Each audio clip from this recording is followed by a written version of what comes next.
Heredity ਉਹ ਹੈਗੇ ਨੇ ਲॉज, ठीक है, लॉज। जिवें मैं पहला भी कहा कि हैरीडिटी नूं लैके कुछ लॉ जिहड़े हैगे ने जां नियम हैगे ने, वो ग्रैगर मंडल ने सानू दित्ते आ, ठीक है। ग्रैगर मंडल ने सानू कुछ लॉ जां नियम दिते ने, तो किहड़े किहड़े ने जी? पहला तो तुहानूं पता होगा कि लॉ ग्रैगर मंडल ने दिते किहदे उपर एक्सपैरीमेंट करके आ, मटर के पौधे के उपर एक्सपैरीमेंट करके उन्हें दिते आ। तो सब तो पहला जिहड़ा लॉ हैगा लॉ ऑफ सैग्रीगेशन एंड डोमिनेंस, ठीक है। थोड़ा इंग्लिश दे विच ही कर लियो। सैग्रीगेशन मतलब हुंदा अलग हो जाना, ते डोमिनेंस मतलब हुंदा पूरा कंट्रोल कर लेना। तो इहदा मतलब की हैगा बेटा जी, लॉ ऑफ सैग्रीगेशन दा कि कई बार ये हुंदा कि एक जीन दा लक्षण जे एक पीढ़ी च नहीं आया ते इहदा मतलब ये नहीं हैगा कि वो खत्म हो गया, हो सकदा वो उस तो अगली पीढ़ी दे विच आ जे। मान लो आ पहली पीढ़ी आ, ठीक है, आ दूजी पीढ़ी आ तीजी पीढ़ी आ चौथी पीढ़ी आ, ठीक है। आ पहली पीढ़ी दा जिहड़ा रंग सीगा वो बहुत ज्यादा गोरा सी, ठीक है, एक जीन आ मतलब एक लक्षण है ना। जिहड़ी आ पीढ़ी आई दूजी पीढ़ी, ਇਹਦੇ ਚ रंग आ जिहड़ा वो काला हो गया ना, थोड़ा सांवला हो गया। ਇਹਦਾ मतलब ये नहीं हैगा कि इस पीढ़ी ਦੇ ਵਿੱਚ ਜੇ ਇਹ रंग काला हैगा ਤਾਂ ਅਗਲੀ ਕਿਸੇ ਵੀ ਪੀढ़ੀ ਦੇ ਵਿੱਚ ਚਿੱਟਾ रंग नहीं आ सकदा, है ना। ਇੱਥੇ मैं क्लीयर कर ਦਿੰਦੀ ਆ कि वैसे चलो मान लो पहली पीढ़ी ਦੇ ਵਿੱਚ ਜ਼ਿਆਦਾਤਰ ਲੋਕ ਸੀਗੇ ਜਿਹੜੇ ਉਹ सांवले रंग ਦੇ ਆ, डार्क कंप्लेक्शन ਦੇ ਸੀਗੇ। दूजी पीढ़ी ਦੇ ਵਿੱਚ ਜ਼ਿਆਦਾਤਰ ਚਲੋ ਸਾਰੇ ਦੇ ਸਾਰੇ सांवले निकले, पर इस पहली पीढ़ी ਦੇ ਵਿੱਚ ਜਿਹੜਾ फादर ਸੀਗਾ ਬੱਚੇ ਦਾ, है ना, फादर ਜਾਂ ਆਪਾਂ ਕਹਿ ਦਈਏ ਦਾਦਾ ਸੀਗਾ, ਕੋਈ ਵੀ ਮੰਨ ਲਓ, ਉਹਦਾ ਰੰਗ ਬਹੁਤ ਫੇਅਰ ਸੀ, ਠੀਕ ਹੈ। ਬਟ ਇਸ ਪੀढ़ी ਦੇ ਵਿੱਚ ਇੱਕ ਬੰਦਾ ਗੋਰਾ ਸੀ, ਦੂਜੀ ਪੀढ़ी ਦੇ ਵਿੱਚ ਕੋਈ ਵੀ ਬੰਦਾ ਗੋਰਾ ਨਹੀਂ ਆਇਆ, ਸਾਰੇ ਹੀ ਸਾਂਵਲੇ ਰੰਗ ਦੇ ਆਏ, ਹਨਾ। ਤੇ ਮੈਂ ਕਿਸੇ ਨੂੰ ਵੀ ਕਲਰ ਡੋਮੀਨੈਂਸ ਕਰਕੇ ਨਹੀਂ ਕਹਿ ਰਹੀ, ਜਸਟ ਇੱਕ ਐਗਜ਼ਾਮਪਲ ਦੇ ਤੌਰ ਤੇ ਤੁਹਾਨੂੰ ਦੱਸ ਰਹੀ ਹਾਂ ਸੌਖੇ ਤਰੀਕੇ ਨਾਲ ਸਮਝਣ ਲਈ। ਤਾਂ ਇਸ ਪੀढ़ी ਦੇ ਵਿੱਚ ਮੰਨ ਲਓ ਸਾਰੇ ਹੀ ਸਾਂਵਲੇ ਰੰਗ ਦੇ ਆਏ, ਇਹਦਾ मतलब ਇਹ ਨਹੀਂ ਹੋਇਆ ਕਿ ਉਹਨਾਂ ਦੀ ਅਗਲੀ ਪੀढ़ी ਦੇ ਵਿੱਚ ਕੋਈ ਗੋਰਾ ਨਹੀਂ ਆਊਗਾ, ਕਿਉਂਕਿ ਪਹਿਲੀ ਪੀढ़ी ਦੇ ਵਿੱਚ ਇੱਕ ਫੀਚਰ ਸੀਗਾ ਕਿਸੇ ਕੋਲ ਚਿੱਟੇ ਰੰਗ ਦਾ ਜਾਂ ਗੋਰੇ ਰੰਗ ਦਾ, ਤਾਂ ਇਹਦਾ मतलब ਉਹ ਤੀਜੀ ਜਾਂ ਚੌਥੀ ਪੀढ़ी ਦੇ ਵਿੱਚ ਅਪੀਅਰ ਹੋ ਸਕਦਾ, ਠੀਕ ਹੈ। ਲॉ ਆਫ ਸੈਗਰੀਗੇਸ਼ਨ ਦਾ मतलब ਕੀ ਹੈਗਾ ਕਿ ਜੇਕਰ ਉਹ ਇੱਕ ਪੀढ़ी ਦੇ ਵਿੱਚ, ਇੱਕ ਪੀढ़ी ਤੋਂ ਅਗਲੀ ਪੀढ़ी ਦੇ ਵਿੱਚ ਕੋਈ ਲੱਛਣ ਨਹੀਂ ਗਿਆ, ਤਾਂ ਇਹਦਾ मतलब ਇਹ ਨਹੀਂ ਆ ਕਿ ਉਹ ਲੱਛਣ ਖਤਮ ਹੋ ਗਿਆ, ਉਹ ਅਗਲੀ ਤੀਜੀ ਚੌਥੀ ਕਿਸੇ ਵੀ ਪੀढ़ी ਦੇ ਵਿੱਚ ਦੁਬਾਰਾ ਉਹਦੀ ਡੋਮੀਨੈਂਸ ਦੇਖੀ ਜਾ ਸਕਦੀ ਆ, ਠੀਕ ਹੈ। ਦੂਜਾ ਬੇਟਾ ਜੀ ਹੈਗਾ ਲॉ ਆਫ ਇੰਡੀਪੈਂਡੈਂਟ ਅਸੋਰਟਮੈਂਟ,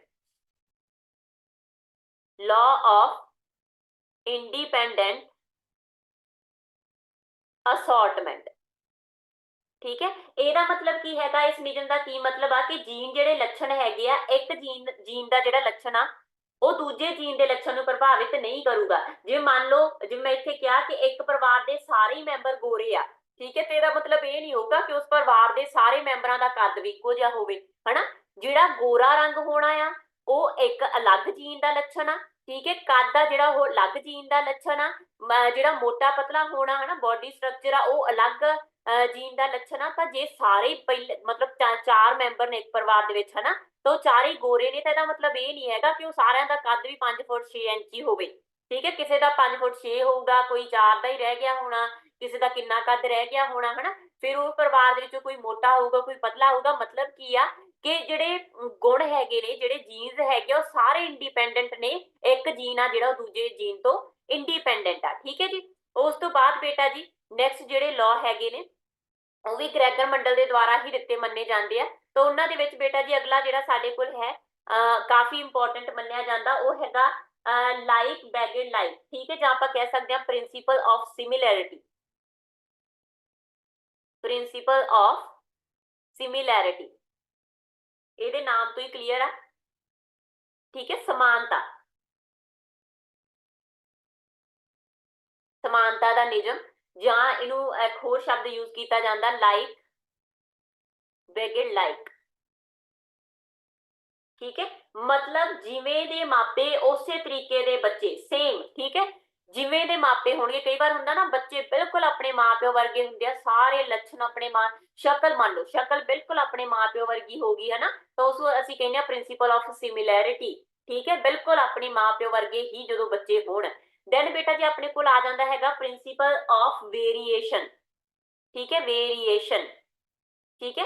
मतलब ਆਪਾਂ ਕਹਿ ਸਕਦੇ ਹੈਗੇ ਆ कि अंतर ਦਾ ਨਿਯਮ, ठीक है, ਪੰਜਾਬੀ ਦੇ ਵਿੱਚ ਅਸੀਂ ਕਹਾਂਗੇ ਅੰਤਰ ਦਾ ਨਿਯਮ, ਜਿਹਦੇ ਚ ਕੀ ਹੋਊਗਾ ਕਿ ਮਾਂ ਪਿਓ ਵਰਗੇ ਥੋੜੇ ਜਿਹੇ ਹੋਣਗੇ ਬੱਚੇ, ਜ਼ਿਆਦਾ ਨਹੀਂ, ਕੁਝ ਕੁ ਲੱਛਣ, ਕੁਝ ਲੱਛਣ ਜਿਹੜੇ ਹੈਗੇ ਆ ਬੱਚਿਆਂ ਦੇ ਆਪਣੇ ਮਾਂ ਪਿਓ ਵਰਗੇ ਹੋਣ, ठीक है। ਇੱਥੇ ਕੀ ਆ, ਸਾਰੇ ਲੱਛਣ ਹੀ ਬਿਲਕੁਲ ਆਪਣੇ ਮਾਪਿਓ ਵਰਗੇ ਹੋਣ ਬੱਚੇ ਤਾਂ ਉਹਨੂੰ ਅਸੀਂ ਆਖਦੇ ਹਾਂ ਪ੍ਰਿੰਸੀਪਲ ਆਫ ਸਿਮਿਲੈਰਿਟੀ। ਜਦੋਂ ਮਾਪਿਓ ਦੇ ਨਾਲੋਂ ਬੱਚਿਆਂ ਦਾ ਕੁਝ ਫਰਕ ਹੋਵੇ ਹਨਾ, ਹੈ ਆਪਣੇ ਮਾਪਿਓ ਵਰਗੇ ਪਰ ਕਈ ਲੱਛਣ ਸੇਮ ਆ, ਕਈ ਲੱਛਣ ਬਿਲਕੁਲ ਸੇਮ ਨਹੀਂ ਹੈਗੇ, ਤਾਂ ਉੱਥੇ ਹੁੰਦਾ ਲਾ ਆਫ ਵੇਰੀਏਸ਼ਨ। ਤੇ ਲਾਸਟ ਜਿਹੜਾ ਇਹਨਾਂ ਦੇ ਵਿੱਚੋਂ ਤੇ ਕਾਫੀ ਇੰਪੋਰਟੈਂਟ ਮੰਨਿਆ ਜਾਂਦਾ ਉਹ ਹੈਗਾ ਪ੍ਰਿੰਸੀਪਲ ਆਫ ਰਿਗਰੈਸ਼ਨ। ਪ੍ਰਿੰਸੀਪਲ ਆਫ ਰਿਗਰੈਸ਼ਨ, ਠੀਕ ਹੈ, ਰਿਗਰੈਸ਼ਨ। ਤਾਂ ਇਹ ਪ੍ਰਿੰਸੀਪਲ ਆਫ ਰਿਗਰੈਸ਼ਨ ਪੰਜਾਬੀ ਦੇ ਵਿੱਚ ਹੈ ਪ੍ਰਤਿਆਗਮਨ।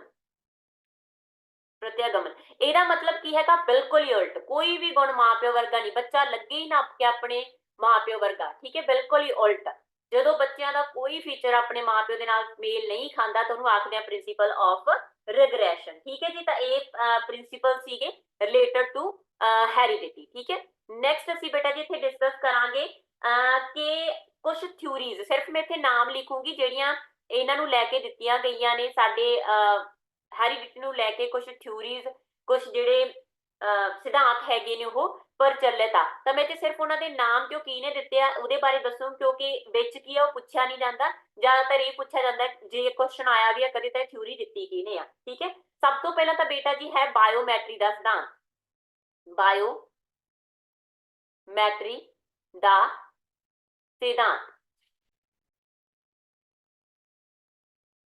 ਠੀਕ ਹੈ, ਬਾਇਓਮੈਟਰੀ ਦਾ ਸਿਧਾਂਤ। ਇਹ ਕਿਹਨੇ ਦਿੱਤਾ ਹੈਗਾ ਜੀ, ਇਹ ਦਿੱਤਾ ਸੀਗਾ ਸਾਡੇ ਕੋਲ ਗਾਲਟਨ ਨੇ, ਠੀਕ ਹੈ, ਗਾਲਟਨ ਨੇ ਦਿੱਤਾ। ਇਹਦੇ ਬਾਰੇ ਮੈਂ ਥੋੜਾ ਜਿਹਾ ਦੱਸ ਦਿੰਦੀ ਹਾਂ, ਵੈਸੇ ਕੀ ਹੁੰਦਾ ਇਹ ਸਾਡੇ ਵੈਸੇ ਵੀ ਫॉर ਨੌਲੇਜ ਪਤਾ ਹੋਣਾ ਚਾਹੀਦਾ। ਦੇਖੋ ਬੇਟਾ ਜੀ ਬਾਇਓਮੈਟਰੀ ਦੇ ਸਿਧਾਂਤ ਦੇ ਅਕੋਰਡਿੰਗ ਕੀ ਆ ਕਿ ਬੱਚਾ ਜਿਹੜਾ ਹੈਗਾ ਉਹ ਆ ਬੱਚਾ ਸਾਡੇ ਕੋਲੇ ਚਾਈਲਡ ਹੈ, ਠੀਕ ਹੈ, ਇਹ ਜਿਹੜਾ ਆਪਣੇ ਮਾਂ ਤੇ ਠੀਕ ਹੈ ਤੇ ਕੁਝ ਲੱਛਣ ਜਿਹੜਾ ਹੈਗਾ ਆਪਣੇ ਪਿਓ ਤੋਂ ਲੈ ਰਿਹਾ। ਤੇ ਮੰਨਿਆ ਜਾਂਦਾ ਇਸ ਬਾਇਓਮੈਟਰੀ ਦੇ ਸਿਧਾਂਤ ਅਨੁਸਾਰ ਕਿ ਬੱਚਾ ਜਿਹੜਾ ਹੈਗਾ 25% ਆਪਣੇ ਮਾਂ ਦੇ ਲੱਛਣ ਲੈਂਦਾ ਆ, 25% ਜਦੋਂ ਆਪਣੇ ਪਿਓ ਦੀ ਹਾਸਲ ਕਰਦਾ, ਠੀਕ ਹੈ, ਉਸ ਤੋਂ ਮਤਲਬ ਟੋਟਲ 50 ਹੋ ਗਿਆ ਹਨਾ, 50 ਦੇ ਵਿੱਚੋਂ ਇੰਨਾ ਹਾਸਲ ਕਰ ਰਿਹਾ, 25% ਮਾਂ ਤੋਂ 25% ਆਪਣੇ ਪਿਤਾ ਤੋਂ। ਇਸ ਤੋਂ ਬਿਨਾ ਬੇਟਾ ਜੀ ਜਿਹੜਾ ਬੱਚਾ ਹੈਗਾ ਅਗੇਨ ਆਪਣੇ 25% ਆਪਣੇ ਪੜਦਾਦੇ ਤੇ ਨਾਨੇ ਦੀ ਪੀੜ੍ਹੀ ਚੋਂ ਲੈ ਰਿਹਾ, ਸੇਮ ਅੱਗੇ 12.5% ਉਸ ਤੋਂ ਅਗਲੀ ਪੀੜ੍ਹੀ ਤੋਂ ਲੈ ਰਿਹਾ। ਮਤਲਬ ਬੱਚਾ ਜਿਹੜਾ ਹੈਗਾ ਆਪਣੀ ਪਿਛੋਕੜ ਦੀਆਂ ਸਾਰੀਆਂ ਪੀੜ੍ਹੀਆਂ ਤੋਂ ਵੀ ਕੁਝ ਪਰਸੈਂਟ ਜਿਹੜੇ ਲੱਛਣ ਹੈਗੇ ਆ ਉਹ ਲੈ ਕੇ ਜਨਮ ਲੈਂਦਾ ਅਕੋਰਡਿੰਗ ਟੂ ਹੈਰੀਡਿਟੀ ਰੂਲਸ, ਠੀਕ ਹੈ, ਠੀਕ ਹੈ। ਤਾਂ ਬਾਇਓਮੈਟਰੀ ਦਾ ਸਿਧਾਂਤ ਸੀ ਇਹ ਕਿਹਨੇ ਦਿੱਤਾ, ਗਾਲਟਨ ਨੇ। ਇਸ ਤੋਂ ਬਿਨਾ ਸਾਡੇ ਕੋਲ ਇੱਕ ਹੋਰ ਲਾਅ ਜਿਹੜਾ ਪੁੱਛਿਆ ਜਾ ਸਕਦਾ ਪੇਪਰ ਦੇ ਵਿੱਚ, ਠੀਕ ਹੈ, ਉਹ ਹੈਗਾ ਜੀ ਡਾਰਵਨ ਦੀ ਥਿਊਰੀ ਆ, theory of natural selection. Theory of natural selection, ਠੀਕ ਹੈ, ਕੁਦਰਤੀ ਚੋਣ ਦਾ ਸਿਧਾਂਤ। ਇਹ ਵੀ ਪੁੱਛ ਸਕਦੇ ਆ ਕਿਹਨੇ ਦਿੱਤਾ, ਇਹ ਦਿੱਤਾ ਸੀਗਾ ਜੀ ਡਾਰਵਿਨ ਨੇ, ਠੀਕ ਹੈ, ਡਾਰਵਿਨ ਨੇ ਥਿਊਰੀ ਦਿੱਤੀ ਹੈ, ਡਾਰਵਨ ਥਿਊਰੀ ਵੀ ਅਸੀਂ ਆਖਦੇ ਹਾਂ। ਕੁਦਰਤੀ ਚੋਣ ਦਾ ਇਹ ਸਿਧਾਂਤ ਆ, ਠੀਕ ਹੈ। ਇਹਦੇ ਚ ਸਿੰਪਲ ਜਿਹੜਾ ਹੈਗਾ 4 ਪ੍ਰਿੰਸੀਪਲ ਇੰਪੋਰਟੈਂਟ ਮੰਨੇ ਜਾਂਦੇ ਇਸ ਥਿਊਰੀ ਦੇ, ਇਹ ਮੈਂ ਥੋੜਾ ਜਿਹਾ ਲਿਖ ਦਿੰਨੀ ਆ ਕਿ 4 ਪ੍ਰਿੰਸੀਪਲ ਆ ਇਸ ਥਿਊਰੀ ਦੇ ਜਿਨ੍ਹਾਂ ਦੇ ਮੰਨਿਆ ਜਾਂਦਾ ਕਿ ਨੈਚੁਰਲ ਸਿਲੈਕਸ਼ਨ ਆ ਬੱਚੇ ਦੇ ਜੀਨਸ ਦੀ ਹੁੰਦੀ ਆ, ਠੀਕ ਹੈ, ਨੈਚੁਰਲੀ ਸਿਲੈਕਟ ਹੁੰਦਾ ਆ ਬੱਚਾ ਜਾਂ ਉਹਦੇ ਜਿਹੜੇ ਫੀਚਰਸ ਆ। ਤਾਂ ਇਹਦੇ ਚ ਉਹਨੇ ਕਿਹਾ ਕਿ ਵੇਰੀਏਸ਼ਨ ਇੱਕ ਪ੍ਰਿੰਸੀਪਲ ਹੋਊਗਾ, ਠੀਕ ਹੈ, ਇੱਕ ਪ੍ਰਿੰਸੀਪਲ ਹੋਊਗਾ ਇਨਹੈਰੀਟੈਂਸ, ਮਤਲਬ ਜਦ, ਠੀਕ ਹੈ, ਇਨਹੈਰੀਟੈਂਸ ਵੈਸੇ ਪੁੱਛਿਆ ਨਹੀਂ ਗਿਆ, ਮੈਂ ਜਸਟ ਨਾਰਮਲੀ ਤੁਹਾਨੂੰ ਦੱਸ ਰਹੀ ਹਾਂ, ਠੀਕ ਹੈ। ਦੈਨ ਆ ਗਿਆ ਸਾਡੇ ਕੋਲ ਸਿਲੈਕਸ਼ਨ, ਫਿਰ ਚੋਣ ਹੁੰਦੀ ਆ ਕਿ ਕਿਹੜਾ ਗੁਣ ਜਾਣਾ, ਤੇ ਫਿਰ ਉਹ ਸਹੀ ਟਾਈਮ ਡਿਸਾਈਡ ਹੁੰਦਾ ਜਦੋਂ ਉਹ ਫੀਚਰ ਜਿਹੜੇ ਆ ਬੱਚੇ ਦੇ ਵਿੱਚ ਭੇਜੇ ਜਾਂਦੇ ਆ। ਵੈਸੇ ਇਹ ਚੀਜ਼ ਆ ਜਿਹੜੀ ਇੰਪੋਰਟੈਂਟ ਨਹੀਂ ਹੈਗੀ, ਇਸੇ ਕਰਕੇ ਮੈਂ ਡਿਪਥ ਦੇ ਵਿੱਚ ਨਹੀਂ ਕਰਾ ਰਹੀ, ਜਸਟ ਤੁਹਾਨੂੰ ਇਹ ਆ ਸਕਦਾ ਕਿ ਥਿਊਰੀ ਆ ਕਿਹਨੇ ਦਿੱਤੀ, ਠੀਕ ਹੈ ਜੀ, ਕਲੀਅਰ। ਇਸ ਤੋਂ ਬਿਨਾਂ ਇੱਕ ਹੋਰ ਵੀ ਥਿਊਰੀ ਨੂੰ ਲੈ ਕੇ ਜਾਂ ਨਿਯਮ ਨੂੰ ਲੈ ਕੇ ਪ੍ਰਸ਼ਨ ਪੁੱਛ ਲਿਆ ਜਾਂਦਾ ਕਿ ਬੀਜ ਕੋਸ਼, ਠੀਕ ਹੈ, ਬੀਜ ਕੋਸ਼ ਦੀ ਵਿਭਿੰਨਤਾ,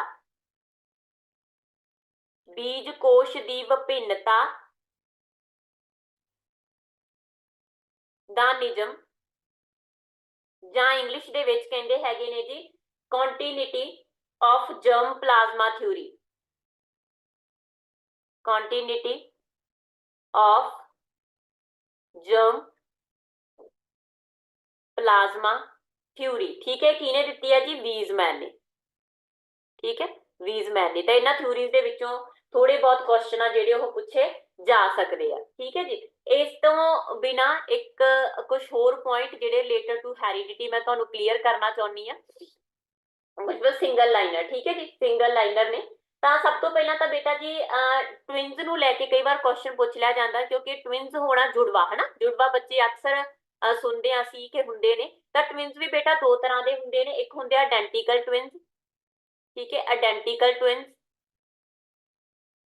ਇੱਕ ਹੁੰਦੇ ਆ ਬੇਟਾ ਜੀ ਫ੍ਰੈਟਰਨਲ, ਫ੍ਰੈਟਰਨਲ ਟਵਿੰਸ, ਠੀਕ ਹੈ।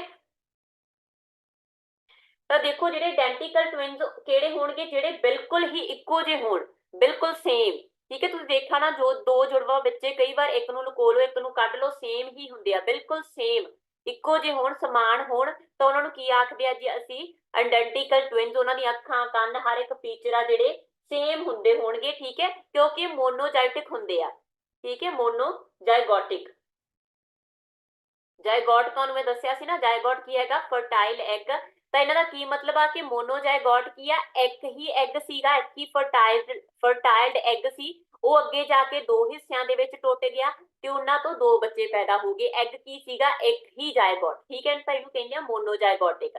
ਅੱਗੇ ਹੈਗਾ ਬੇਟਾ ਜੀ ਫਰਟਰਨਲ। ਫਰਟਰਨਲ ਕਿਹੜੇ ਹੈਗੇ ਆ, ਜਿਹੜੇ ਹੁੰਦੇ ਜਨਮ ਇੱਕੋ ਟਾਈਮ ਤੇ ਲੈਂਦੇ ਆ, ਠੀਕ ਹੈ, ਬਟ ਜਿਹੜੇ ਹੈਗੇ ਆ ਉਹ ਹੁੰਦੇ ਸੇਮ ਨਹੀਂ, ਇੱਕੋ ਜਿਹੇ ਨਹੀਂ ਲੱਗਦੇ। ਉਹ ਪਤਾ ਲੱਗਦਾ ਕਿ ਦੋ ਦੋ ਅਲੱਗ ਨੇ, ਬਟ ਜਨਮ ਉਹਨਾਂ ਦਾ ਇੱਕੋ ਸਮੇਂ ਤੇ ਹੋਇਆ। ਉਹਨਾਂ ਨੂੰ ਕੀ ਆਖਦੇ ਆ ਜੀ ਅਸੀਂ, ਡਾਇਜਾਇਗੋਟਿਕ, ਠੀਕ ਹੈ, ਡਾਇਜਾਇਗੋਟਿਕ, ਕਿਉਂਕਿ ਉਹ ਇੱਕ ਹੀ ਜਿਹੜਾ ਹੈਗਾ ਐਗ ਤੋਂ ਨਹੀਂ ਬਣੇ ਹੁੰਦੇ, ਠੀਕ ਹੈ। ਉਹ ਦੋ ਅਲੱਗ ਅਲੱਗ ਜਿਹੜੇ ਐਗ ਆ ਉਹ ਫਰਟਾਈਲ ਹੁੰਦੇ ਆ, ਇੱਕ ਆ ਐਗ ਸੀ ਇੱਕ ਆ ਐਗ ਸੀ, ਦੋ ਜਾਇਗੋਟ ਹੋਣਗੇ, ਠੀਕ ਹੈ। ਇਹਦੇ ਚ ਕੀ ਆ, ਮੋਨੋਜਾਇਗੋਟ ਆ, ਮਤਲਬ ਜਾਇਗੋਟ ਹੀ ਇੱਕ ਆ, ਜੁਗਮਨ ਚ ਹੀ ਇੱਕ ਆ, ਇੱਥੇ ਦੋ ਜਾਇਗੋਟ ਆਏ, ਠੀਕ ਹੈ, ਉਹਨਾਂ ਤੋਂ ਦੋ ਬੱਚੇ ਪੈਦਾ ਹੋਏ, ਤਾਂ ਇਸ ਕਰਕੇ ਉਹਨਾਂ ਦੇ ਫੀਚਰ ਆ ਜਿਹੜੇ ਇੱਕੋ ਜਿਹੇ ਨਹੀਂ ਹੁੰਦੇ। ਆਇਡੈਂਟੀਕਲ ਦੇ ਵਿੱਚ ਜ਼ਿਆਦਾਤਰ ਇਹ ਹੁੰਦਾ ਕਿ ਦੋਨੋਂ ਜਾਂ ਤਾਂ ਲੜਕੀਆਂ ਹੁੰਦੀਆਂ ਜਾਂ ਦੋਨੋਂ ਲੜਕੇ ਹੁੰਦੇ ਆ। ਫਰਟਰਨਲ ਦੇ ਵਿੱਚ ਹੋ ਸਕਦਾ ਕਿ ਇੱਕ ਲੜਕੀ ਹੋਵੇ ਤੇ ਦੂਜਾ ਜਿਹੜਾ ਹੈਗਾ ਉਹ ਮਤਲਬ ਲੜਕਾ ਹੋਵੇ, ਇੱਕ ਲੜਕੀ ਹੋਵੇ ਜਾਂ ਇੱਕ ਲੜਕਾ ਹੋਵੇ, ਠੀਕ ਹੈ, ਤੇ ਪੋਸੀਬਿਲਿਟੀ ਇਹਦੇ ਚ ਹੁੰਦੀ ਆ।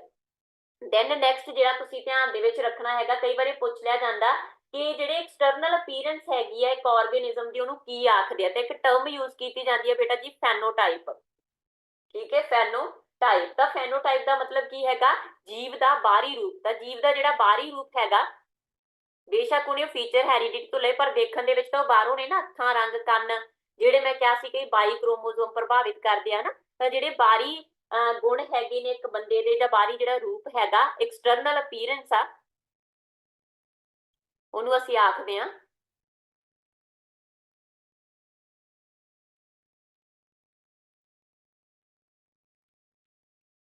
ਫੈਨੋਟਾਈਪ, ਠੀਕ ਹੈ ਜੀ। ਤਾਂ ਇਹ ਕਾਫੀ ਇੰਪੋਰਟੈਂਟ ਆ, ਜਿਹੜਾ ਪੇਪਰ ਦੇ ਵਿੱਚ ਪੁੱਛਿਆ ਜਾ ਸਕਦਾ, ਠੀਕ ਹੈ। ਤੇ ਇਹ ਤੁਹਾਨੂੰ ਕਲੀਅਰ ਹੋ ਗਿਆ ਹੋਊਗਾ ਕਿ ਹੈਰੀਡਿਟੀ ਕਾਫੀ ਇੰਪੋਰਟੈਂਟ ਆ, ਇਹਦੇ ਵਿੱਚੋਂ ਬਹੁਤ ਸਾਰੇ ਕੁਐਸਚਨ ਆ ਜਿਹੜੇ ਪੇਪਰ ਦੇ ਵਿੱਚ ਪੁੱਛੇ ਜਾਂਦੇ ਆ। ਉਸ ਤੋਂ ਅੱਗੇ ਬੇਟਾ ਜੀ ਸਾਡੇ ਕੋਲ ਆ ਜਾਂਦਾ ਹੈਗਾ ਇਨਵਾਇਰਮੈਂਟ। ਤਾਂ ਇਨਵਾਇਰਮੈਂਟ ਕੀ ਹੈ, ਇਹਦਾ ਕਨਸੈਪਟ ਦੇਖੋ ਬੇਟਾ ਜੀ। ਇਨਵਾਇਰਮੈਂਟ ਦੇ ਲਈ ਜਿਹੜਾ ਸ਼ਬਦ ਯੂਜ਼ ਕੀਤਾ ਜਾਂਦਾ, ਵਾਤਾਵਰਣ ਜਾਂ ਨਰਚਰ, ਠੀਕ ਹੈ, ਬੇਸਿਕ ਕਨਸੈਪਟ ਆ। ਵੈਸੇ ਸਾਨੂੰ ਸਭ ਨੂੰ ਸਾਡਾ ਵਾਤਾਵਰਣ ਕੀ ਹੈਗਾ ਉਹਦੇ ਬਾਰੇ ਆਲਮੋਸਟ ਪਤਾ ਹੀ ਹੁੰਦਾ, ਠੀਕ ਹੈ। ਤਾਂ ਦੇਖੋ ਜਿਹੜਾ ਸਾਡੇ ਕੋਲੇ, ਅੱਛਾ ਇੱਕ ਚੀਜ਼ ਹੋਰ ਭੁੱਲ ਗਈ ਮੈਂ, ਇੱਕ ਚੀਜ਼ ਹੋਰ ਇੱਥੇ ਕਲੀਅਰ ਕਰਦਾ, ਮੈਨੂੰ ਯਾਦ ਆ ਗਿਆ, ਇੱਕ ਥਿਊਰੀ ਹੋਰ ਸੀਗੀ ਬੇਟਾ ਜੀ, ਪੁੱਛ ਲਈ ਜਾਂਦੀ ਹੈ ਕਿ ਥਿਊਰੀ ਆਫ ਮੈਚੋਰੇਸ਼ਨ ਕਿਹਨੇ ਦਿੱਤੀ ਆ, ਥਿਊਰੀ ਆਫ ਮੈਚੋਰੇਸ਼ਨ,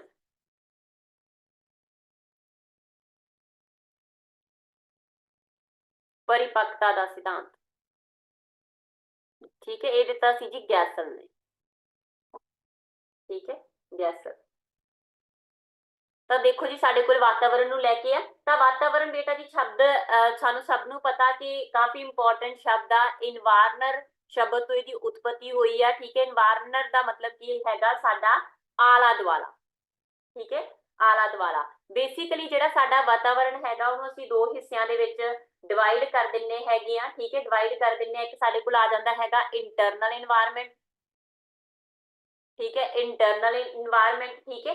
ਦੈਨ ਸਾਡੇ ਕੋਲ ਆ ਜਾਂਦਾ ਹੈਗਾ ਜੀ ਐਕਸਟਰਨਲ ਇਨਵਾਇਰਨਮੈਂਟ, ਠੀਕ ਹੈ, ਐਕਸਟਰਨਲ ਇਨਵਾਇਰਨਮੈਂਟ। ਤਾਂ ਇਹ ਮੰਨਿਆ ਜਾਂਦਾ, ਵੈਸੇ ਕਾਮਨਲੀ ਅਸੀਂ ਇਹ ਕਹਿ ਦਿੰਦੇ ਆ ਕਿ ਜਿਹੜਾ ਇੰਟਰਨਲ ਇਨਵਾਇਰਨਮੈਂਟ ਆ ਉਹ ਇਨਵਾਇਰਨਮੈਂਟ ਆ ਜਿਹੜਾ ਬੱਚੇ ਨੂੰ ਤੁਰੰਤ ਮਿਲਦਾ ਆ, ਤੇ ਐਕਸਟਰਨਲ ਇਨਵਾਇਰਨਮੈਂਟ ਆ ਜਿਹੜਾ ਉਹ ਆਪਣੀ ਹੋਲ ਲਾਈਫ ਬੱਚਾ ਲੈਂਦਾ ਰਹਿੰਦਾ ਆ, ਠੀਕ ਹੈ, ਕਲੀਅਰ।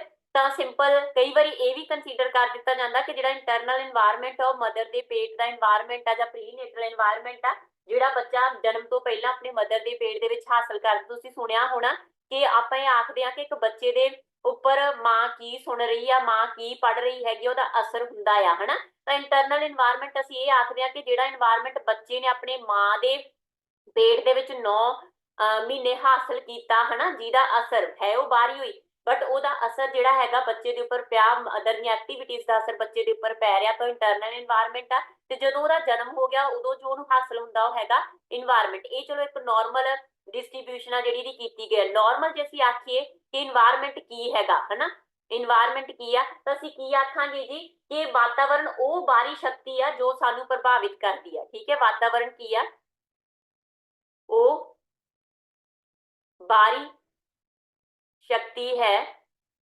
ਜੋ ਸਾਨੂੰ ਪ੍ਰਭਾਵਿਤ ਕਰਦੀ ਹੈ। ਇਹ ਕਿਹਨੇ ਕਿਹਾ ਜੀ, ਰੌਸ ਨੇ। ਠੀਕ ਹੈ, ਰੌਸ ਨੇ ਕਿਹਾ। ਤਾਂ ਅਸੀਂ ਕੀ ਕਹਿ ਸਕਦੇ ਹਾਂ ਕਿ ਵਾਤਾਵਰਣ ਕੀ ਹੈ, ਉਹ ਸਾਰੇ ਹਾਲਾਤ ਆ ਜਿਹੜੇ ਬੱਚੇ ਦੇ ਜਨਮ ਤੋਂ ਲੈ ਕੇ, ਠੀਕ ਹੈ, ਬੇਸਿਕਲੀ ਕਿਉਂਕਿ 9 ਮਹੀਨੇ ਦਾ ਜਿਹੜਾ ਪੀਰੀਅਡ ਆ ਉਹ ਅਸੀਂ ਹੈਰੀਡਿਟੀ ਦਾ ਪੀਰੀਅਡ ਕੰਸੀਡਰ ਕਰਦੇ ਹਾਂ। ਜਦੋਂ ਜਨਮ ਹੋ ਜਾਂਦਾ ਤਾਂ ਉਦੋਂ ਤੁਰੰਤ ਉਹ ਡਾਇਰੈਕਟ ਇਨਵਾਇਰਮੈਂਟ ਦੇ ਪ੍ਰਭਾਵ ਹੇਠ ਆ ਜਾਂਦਾ, ਤਾਂ ਜਨਮ ਤੋਂ ਮੌਤ ਤੱਕ, ਠੀਕ ਹੈ, ਜਿਹੜੀਆਂ ਚੀਜ਼ਾਂ ਵੀ ਬੱਚੇ ਦੇ ਉੱਪਰ ਅਸਰ ਪਾਉਂਦੀਆਂ ਹੈਗੀਆਂ ਉਹਨਾਂ ਨੂੰ ਅਸੀਂ ਕੀ ਆਖਦੇ ਹਾਂ ਜੀ, ਵਾਤਾਵਰਣ। ਠੀਕ ਹੈ, ਹੁਣ ਵਾਤਾਵਰਣ ਕਿਵੇਂ ਦਾ ਹੋ ਸਕਦਾ ਹੈਗਾ, ਸਭ ਤੋਂ ਪਹਿਲਾਂ ਅਸੀਂ ਕਹਿ ਸਕਦੇ ਹੈਗੇ ਆ ਭੌਤਿਕ ਵਾਤਾਵਰਣ ਆ, ਫਿਜ਼ੀਕਲ ਵਾਤਾਵਰਣ ਆ ਹਨਾ, ਫਿਜ਼ੀਕਲ ਕਹਿ ਸਕਦੇ ਆ। ਠੀਕ ਹੈ, ਫਿਜ਼ੀਕਲ ਇਨਵਾਇਰਮੈਂਟ ਆ ਜਿਹਦੇ ਚ ਆ ਗਿਆ ਉਹਦਾ ਫੂਡ, ਠੀਕ ਹੈ, ਜਿਵੇਂ ਦਾ ਉਹ ਖਾ ਰਿਹਾ ਹੈਗਾ, ਏਰੀਆ ਜਿੱਥੇ ਉਹ ਰਹਿ ਰਿਹਾ ਹੈਗਾ, ਟੈਂਪਰੇਚਰ ਉੱਥੋਂ ਦਾ ਵਾਤਾਵਰਣ ਕੀ ਹੈ। ਤੇ ਮੈਂ ਥੋੜੀ ਜਿਹੀ ਐਗਜ਼ਾਮਪਲ ਦੇਣਾ, ਜਿਵੇਂ ਆਪਾਂ ਸੁਣਿਆ ਕਿ ਜਿਹੜੇ ਬਹੁਤ ਹੀ ਜ਼ਿਆਦਾ ਭੂਮਧ ਰੇਖਾ ਦੇ ਏਰੀਆਜ਼ ਦੇ ਵਿੱਚ ਰਹਿੰਦੇ ਆ, ਜਿੱਥੇ ਬਹੁਤ ਹੀ ਜ਼ਿਆਦਾ ਟੈਂਪਰੇਚਰ ਹੁੰਦਾ, ਜਿਹੜੇ ਖੇਤਰਾਂ ਦੇ ਵਿੱਚ ਉੱਥੋਂ ਦੇ ਲੋਕਾਂ ਦਾ ਰੰਗ ਆ ਜਿਹੜਾ ਉਹ ਡਾਰਕ ਮੰਨਿਆ ਜਾਂਦਾ ਹਨਾ। ਸਾਡੇ ਜਿਹੜਾ ਅਸੀਂ ਇੰਡੀਆ ਦੇ ਵਿੱਚ ਰਹਿੰਦੇ ਆ, ਸਾਡੇ ਲੋਕਾਂ ਦਾ ਰੰਗ ਆ ਜਿਹੜਾ ਉਹ ਨਿਊਟਰਲ ਮੰਨਿਆ ਜਾਂਦਾ, ਬਹੁਤ ਜ਼ਿਆਦਾ ਗੋਰੇ ਨਹੀਂ ਹੁੰਦੇ, ਕਿਉਂਕਿ ਇੱਥੇ ਜਿਹੜਾ ਹੈਗਾ ਟੈਂਪਰੇਚਰ ਉਹ ਮਾਈਲਡ ਆ। ਠੀਕ ਹੈ, ਨਾ ਬਹੁਤਾ ਗਰਮ ਨਾ ਬਹੁਤਾ ਠੰਡਾ। ਤੇ ਇਸੇ ਤਰੀਕੇ ਨਾਲ ਜਿਹੜੇ ਬਹੁਤ ਜ਼ਿਆਦਾ ਠੰਡੇ ਏਰੀਆ ਦੇ ਵਿੱਚ ਲੋਕ ਰਹਿੰਦੇ ਨੇ ਉਹਨਾਂ ਦਾ ਜਿਹੜਾ ਰੰਗ ਹੁੰਦਾ ਉਹ ਕਾਫੀ ਜ਼ਿਆਦਾ ਗੋਰਾ ਮੰਨਿਆ ਜਾਂਦਾ। ਠੀਕ ਹੈ, ਕਲੀਅਰ। ਤਾਂ ਇਹ ਚੀਜ਼ਾਂ ਜਾਂ ਆਪਾਂ ਕਹੀਏ ਘਰ ਹੋ ਗਿਆ ਹਨਾ, ਹਾਊਸ ਹੋ ਗਿਆ, ਜਾਂ ਸਕੂਲ ਦਾ ਇਨਵਾਇਰਮੈਂਟ ਹੋ ਗਿਆ, ਇਹ ਸਾਰੀਆਂ ਚੀਜ਼ਾਂ ਕੀ ਨੇ, ਸਾਡੇ ਕੋਲ ਫਿਜ਼ੀਕਲ ਇਨਵਾਇਰਮੈਂਟ ਦੇ ਵਿੱਚ ਆ ਜਾਂਦੀਆਂ। ਫਿਰ ਆ ਜਾਂਦਾ ਸਾਡੇ ਕੋਲ ਜੀ ਮਾਨਸਿਕ ਜਾਂ ਬੌਧਿਕ, ਮੈਂਟਲ ਜਾਂ ਇੰਟੈਲੈਕਚੁਅਲ। ਠੀਕ ਹੈ, ਮੈਂਟਲ ਇੰਟੈਲੈਕਚੁਅਲ ਇਨਵਾਇਰਮੈਂਟ। ਤਾਂ ਇਹਦੇ ਚ ਕੀ ਆਊਗਾ ਬੇਟਾ ਜੀ, ਅਸੀਂ ਕਿਵੇਂ ਦੀਆਂ ਕਿਤਾਬਾਂ ਪੜ੍ਹਦੇ ਆ, ਕਿਵੇਂ ਦਾ ਸੰਗੀਤ ਸੁਣਦੇ ਆ, ਅਸੀਂ ਲਾਇਬ੍ਰੇਰੀਜ਼ ਦੇ ਵਿੱਚ ਜਾਂਦੇ ਆ ਜਾਂ ਨਹੀਂ, ਉੱਥੇ ਕਿਵੇਂ ਦਾ ਲਿਟਰੇਚਰ ਪੜ੍ਹਦੇ ਆ। ਠੀਕ ਹੈ, ਸਾਡੀਆਂ ਰੁਚੀਆਂ ਕਿਵੇਂ ਨੇ, ਸਾਡੀਆਂ ਬੌਧਿਕ ਰੁਚੀਆਂ ਕਿਵੇਂ ਦੀਆਂ ਨੇ, ਇਹ ਚੀਜ਼ਾਂ ਵੀ ਸਾਡੇ ਤੇ ਅਸਰ ਪਾਉਂਦੀਆਂ। ਤਾਂ ਉਹ ਕੀ ਹੈ ਜੀ, ਸਾਡਾ ਮੈਂਟਲ ਇਨਵਾਇਰਮੈਂਟ। ਇਸ ਤੋਂ ਬਿਨਾਂ ਆ ਗਿਆ ਜੀ ਸਾਡਾ ਸਮਾਜਿਕ ਜਾਂ ਸੋਸ਼ਲ ਇਨਵਾਇਰਮੈਂਟ, ਜਿਸ ਚ ਆ ਜਾਂਦਾ ਸਾਡੇ ਮਾਂ ਪਿਓ ਕਿਵੇਂ ਦੇ ਨੇ, ਉਹ ਆਪਸ ਦੇ ਵਿੱਚ ਕਿਵੇਂ ਰਹਿੰਦੇ ਆ, ਸਾਡਾ ਪਰਿਵਾਰ ਕਿਵੇਂ ਆ, ਸਾਡਾ ਰਿਸ਼ਤੇਦਾਰ ਕਿਵੇਂ ਦੇ ਨੇ, ਸਾਡੇ ਆਂਢ ਗੁਆਂਢ ਕਿਵੇਂ ਦਾ, ਇਹ ਸਾਰਾ ਕੀ ਹੈ ਜੀ ਸਾਡਾ ਸਮਾਜਿਕ ਵਾਤਾਵਰਣ। ਠੀਕ ਹੈ ਜੀ, ਕਲੀਅਰ। ਤਾਂ ਇੱਕ ਜਿਹੜਾ ਬੱਚਾ ਹੈਗਾ, ਇਹਦੇ ਬਾਰੇ ਇੰਨਾ ਹੀ ਬੇਸਿਕਲੀ ਇੰਪੋਰਟੈਂਟ ਹੈ। ਇੱਕ ਜਿਹੜਾ ਬੱਚਾ ਹੈਗਾ ਉਹਦੇ ਉੱਪਰ ਸਿਰਫ ਸਾਡਾ ਜਿਹੜਾ ਆਪਾਂ ਇਹ ਕਹੀਏ ਕਿ ਜੋ ਹੈਰੀਡਿਟੀ ਆ ਉਹਦਾ ਅਸਰ ਹੀ ਨਹੀਂ ਹੁੰਦਾ। ਉਹ ਜਸਟ ਇੱਕ ਮਨੁੱਖ ਜਿਹੜਾ ਹੈਗਾ ਉਹ ਹੈਰੀਡਿਟੀ ਦੇ ਵਿੱਚ ਬਹੁਤ ਸਾਰੇ ਗੁਣ ਲੈ ਕੇ ਆਉਂਦਾ, ਬਟ ਉਹ ਜਿਹੜੇ ਗੁਣ ਹੈਗੇ ਨੇ ਉਹ ਕਿੱਥੋਂ ਮਤਲਬ ਆਪਾਂ ਕਹੀਏ ਕਿੱਥੋਂ ਜਾ ਕੇ ਡਿਵੈਲਪ ਹੁੰਦੇ ਨੇ, ਜਾਂ ਉਹ ਡਿਵੈਲਪਮੈਂਟ ਕਦੋਂ ਬਣਦੀ ਹੈ, ਜਦੋਂ ਉਹਨਾਂ ਦੇ ਉੱਪਰ ਵਾਤਾਵਰਣ ਦੀ ਵੀ ਇੰਟਰੈਕਸ਼ਨ ਹੁੰਦੀ ਹੈ। ਤੇ ਇਸ ਕਰਕੇ ਅਸੀਂ ਹਰ ਵਾਰ ਆਖਦੇ ਹਾਂ ਕਿ ਜਿਹੜਾ ਇਨਵਾਇਰਮੈਂਟ ਹੈ ਉਹ ਸਾਡੇ ਵਿਕਾਸ ਦੇ ਵਿੱਚ, ਇੱਕ ਹਿਊਮਨ ਦੇ ਵਿਕਾਸ ਦੇ ਵਿੱਚ ਬਹੁਤ ਹੀ ਜ਼ਿਆਦਾ ਮਹੱਤਵਪੂਰਨ ਰੋਲ ਅਦਾ ਕਰਦਾ ਆ। ਤਾਂ ਠੀਕ ਹੈ, ਅਸੀਂ ਇਹ ਨਹੀਂ ਕਹਿ ਸਕਦੇ ਕਿ ਇੱਕ ਬੱਚੇ ਦੇ ਉੱਪਰ ਸਿਰਫ ਵਾਤਾਵਰਣ ਦਾ ਅਸਰ ਹੋਊਗਾ ਜਾਂ ਇੱਕ ਬੱਚੇ ਦੇ ਉੱਪਰ ਸਿਰਫ ਹੈਰੀਡਿਟੀ ਦਾ ਅਸਰ ਹੋਊਗਾ। ਨਹੀਂ ਜੀ, ਇੱਕ ਜਿਹੜਾ ਬੱਚਾ ਹੈਗਾ ਉਹ ਦੋਨਾਂ ਦੀ ਹੀ ਇੰਟਰੈਕਸ਼ਨ ਆ, ਹੈਰੀਡਿਟੀ ਦੇ ਗੁਣ ਉਹ ਲੈ ਕੇ ਵਾਤਾਵਰਣ ਦੇ ਵਿੱਚ ਉਹਨੇ ਪੱਕੇ ਕੀਤੇ ਤਾਂ ਹੀ ਉਹਦਾ ਵਿਕਾਸ ਹੋਇਆ। ਤਾਂ ਇਸੇ ਕਰਕੇ ਬੇਟਾ ਜੀ ਇੱਕ ਵੁੱਡਵਰਥ ਦੀ, ਠੀਕ ਹੈ, ਵੁੱਡਵਰਥ ਦੀ ਜਿਹੜੀ ਇੰਪੋਰਟੈਂਟ ਕੋਟੇਸ਼ਨ ਆ, ਜਿਹੜੀ ਇਹ ਮੰਨਦੀ ਆ ਕਿ ਡਿਵੈਲਪਮੈਂਟ ਕੀ ਹੈਗੀ ਆ ਜੀ। ਠੀਕ ਹੈ, ਡਿਵੈਲਪਮੈਂਟ ਕੀ ਹੈਗੀ ਆ, development is equal to hereditary. ठीक है, हेरिडिटरी मल्टीप्लिकेशन इन्वायरमेंट,